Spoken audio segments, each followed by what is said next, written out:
కామారెడ్డి జిల్లా టిహెచ్జేయు ఎన్యుజే జిల్లా అధ్యక్షుని ఏదైతే నిన్న కామారెడ్డి జిల్లా సదాశివనగర్ మండలంలో రిపోర్టర్గా విధులు నిర్వహిస్తున్న రఫీక్ అనే జర్నలిస్టు నిన్నటి రోజు కామారెడ్డి డిఎస్పీని ఫ్యామిలీ విషయంలో కలవడానికి వెళ్ళినందుకు అతనిపై కామారెడ్డి డిఎస్పీ నాగేశ్వరరావు దుర్భాషలు ఆడుతూ అసలు ఎవర్రా నువ్వు, ఎందుకు వచ్చావు, ఏంటి అనే పదాలతో, అసభ్య పదాలతో దూషించాడు.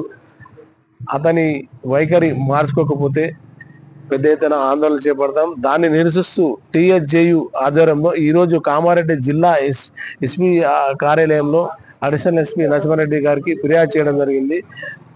డిఎస్పీ గారికి ఒకటే హెచ్చరిస్తున్నాం, ఇలాంటి మళ్ళీ రిపీట్ అవుతే మీ తరపున మేము మా టిహెచ్జేయు ఆధ్వర్యంలో జిల్లా వ్యాప్తంగా రాష్ట్ర వ్యాప్తంగా కూడా ఆందోళన చేపడతామని హెచ్చరిస్తున్నాం.